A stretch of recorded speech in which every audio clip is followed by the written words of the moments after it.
c'est lorsque le cœur devient défaillant.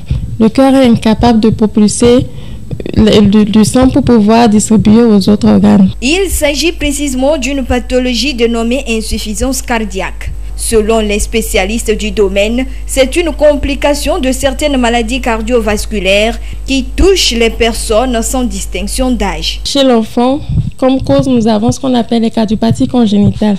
Ce sont des malformations qui touchent le cœur avec lesquelles l'enfant naît. Une fois que les malformations ne sont pas dépistées tôt ou ne sont pas traitées tôt, cela peut évoluer vers une insuffisance cardiaque.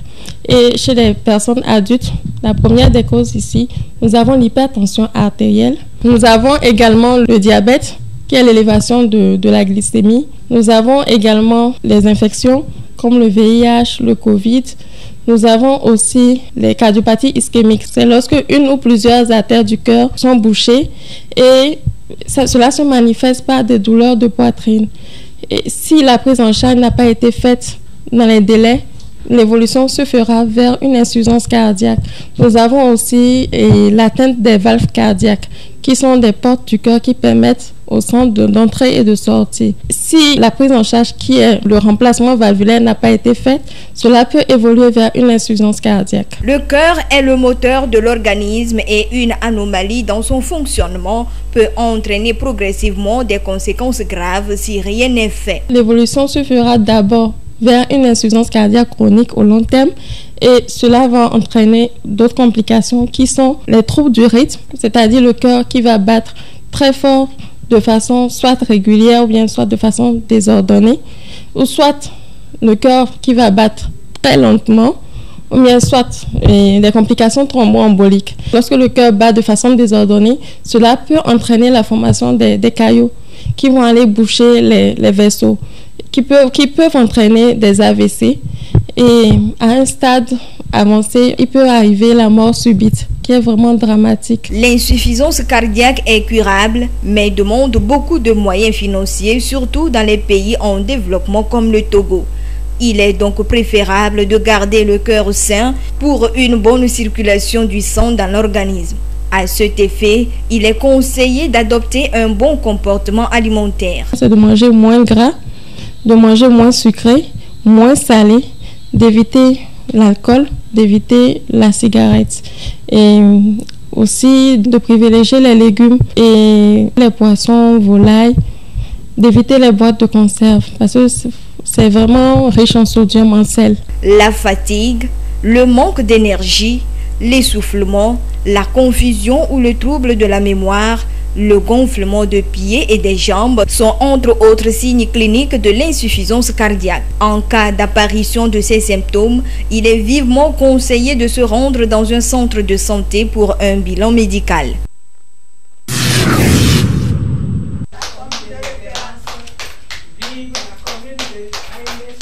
Ce geste vient officiellement sceller les relations entre la mairie Agwenive 1 et la mairie de Maïné-Soroa du Niger.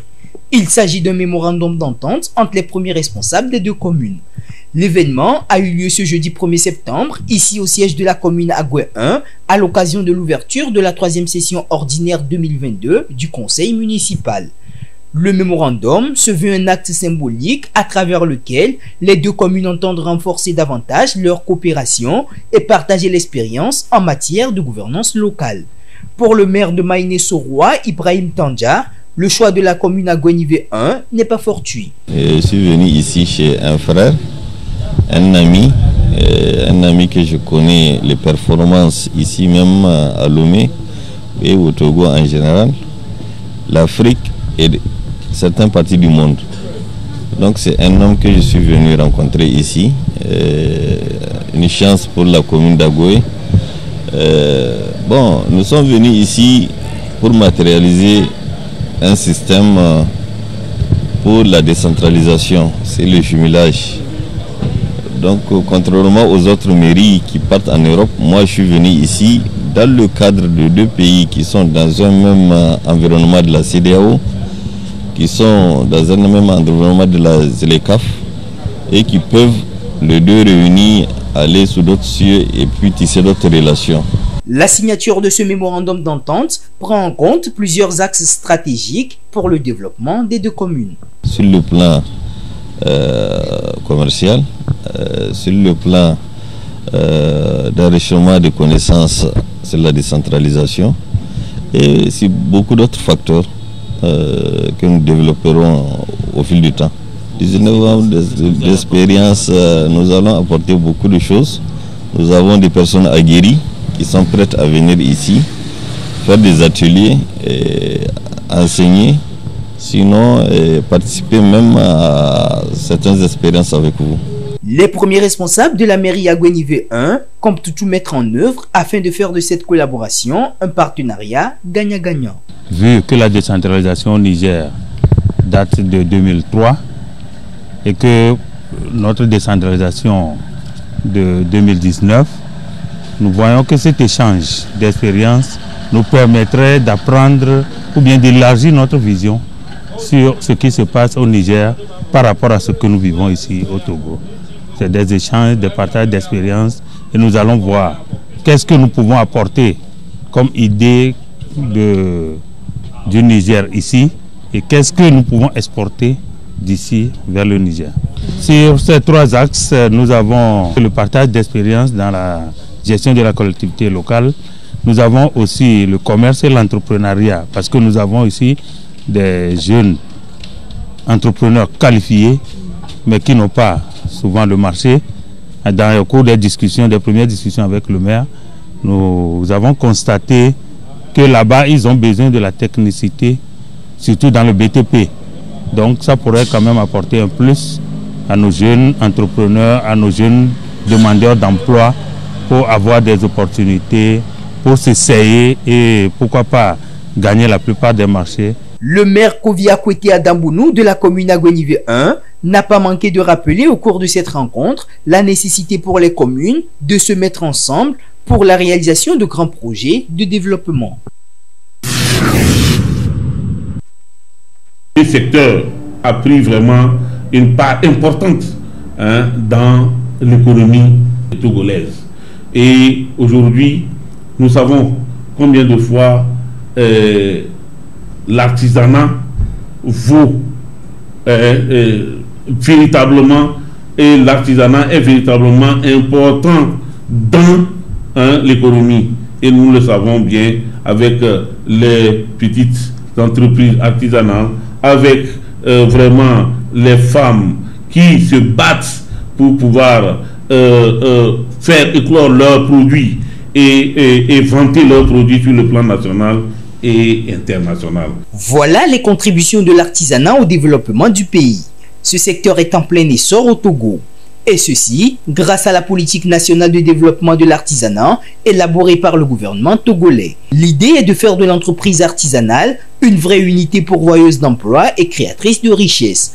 Pour mieux structurer et organiser le secteur, plusieurs actions sont menées sur le terrain. Nous sommes une fêtière et nous avons les démembrements dans toutes les régions. Nous avons 6 chambres de métiers. Nos démembrements, dès que nous avons une action à mener, alors nous touchons nos démembrements. Les démembrements touchent les préfectures de leur ressort territorial et les préfectures touchent les villages et cantons.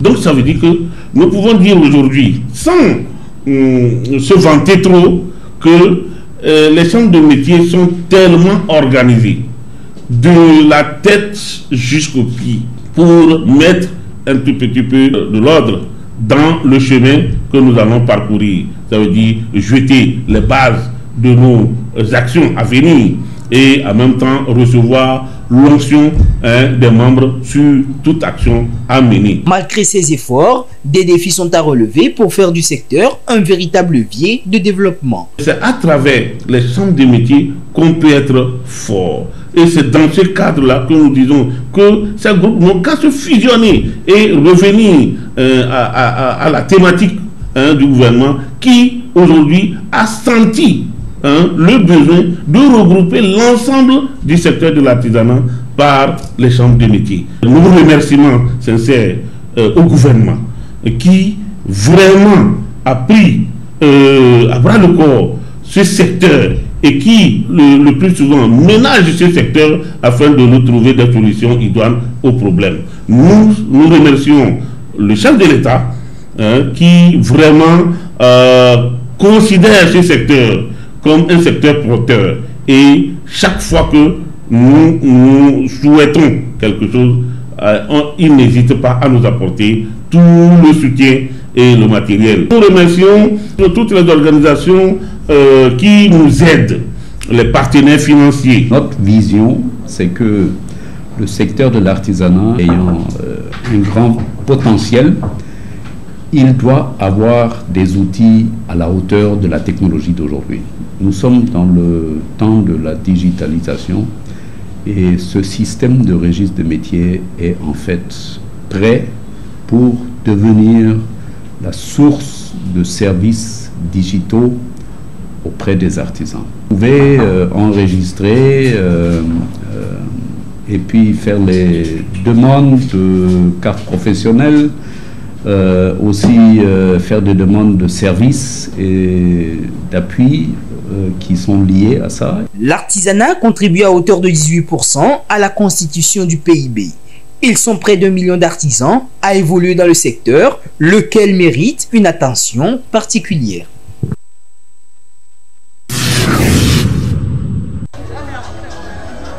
La transformation locale des produits agricoles est en plein essor au Togo. Nombreux sont ces jeunes entrepreneurs qui se sont lancés dans cette activité. C'est le cas par exemple des promoteurs de ce thé de Kenkeliba ou encore de ce jus produit au Togo à base du fruit d'anacarde et qui renferme des nutriments essentiels pour le bon fonctionnement de l'organisme. Longtemps, l'anacarde a été cultivée pour ses noix. Pourtant, la pomme regorge énormément de vertus, mais ça a toujours été jeté et abandonné au pourrissement dans les champs.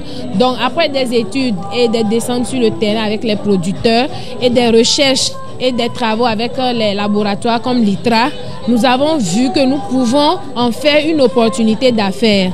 D'où l'idée de la valoriser en la transformant en jus naturel très nutritif. Le jus de pomme d'anacarde de la marque Tiwa est très riche en vitamine C, A et en potassium, également en sels minéraux. Le jus de pomme d'anacarde favorise le bon fonctionnement du système immunitaire et cardiovasculaire. Le Kenkeliba est une plante thérapeutique qui a pour vertu spécifique de nettoyer les toxines, l'alcool, le sucre, les graisses et consorts. Donc nous avons pensé faire ça en thé parce que nous, notre objectif, c'est que les gens prennent ça à tout moment. Quand tu prends un thé, déjà psychologiquement, tu ne te dis pas que tu prends un produit, alors que c'est un produit que tu es en train de prendre. Les autorités du pays veulent faire du domaine de l'agroalimentaire un secteur à fort potentiel économique et pourvoyeur d'emplois. D'où le projet de transformation agroalimentaire qui est dans sa phase pilote. Il convient donc de soutenir les jeunes qui s'engagent dans l'entrepreneuriat agricole à faire face aux difficultés. Les difficultés que nous rencontrons, parfois certains vont vous dire que c'est cher, certains, ils n'ont pas des moyens pour le prendre, tout ça. Nous rencontrons beaucoup de difficultés, notamment le fait qu'aujourd'hui, c'est un produit tout nouveau et tout ça, il faudrait quand même un peu du temps pour pouvoir faire habituer la population à sa consommation. Les outils, les matériaux de fonctionnement dont ont besoin les entrepreneurs. Aujourd'hui, ce n'est pas vraiment disponible au pays et les entrepreneurs ne font que commander ça de l'extérieur et tout ça. Et le fait de pouvoir ramener ça ici nous revient énormément cher, ce qui fait que le produit à la fin devient également cher sur le marché et les consommateurs n'arrivent pas à s'en procurer. La commercialisation des produits transformés, un autre défi à relever pour le développement des activités entrepreneuriales. Ce que nous souhaitons vivement, c'est que nous consommons ce que nous produisons. C'est en consommant ce que nous produisons que nos frères et sœurs qui font l'effort de le faire peuvent avancer. Si on parle de l'exportation, il y a pleinement de choses sur lesquelles on peut jouer. Par exemple, les frais douaniers, les taxes, les impôts et tout ça, il faudrait vraiment que l'État puisse nous aider dans ce sens pour aider les entrepreneurs à pouvoir aller de l'avant. Les rendez-vous commerciaux comme les foires constituent des occasions pour la promotion des produits et services des jeunes entrepreneurs. Il revient à tout citoyen de booster les activités de l'entrepreneuriat en consommant local.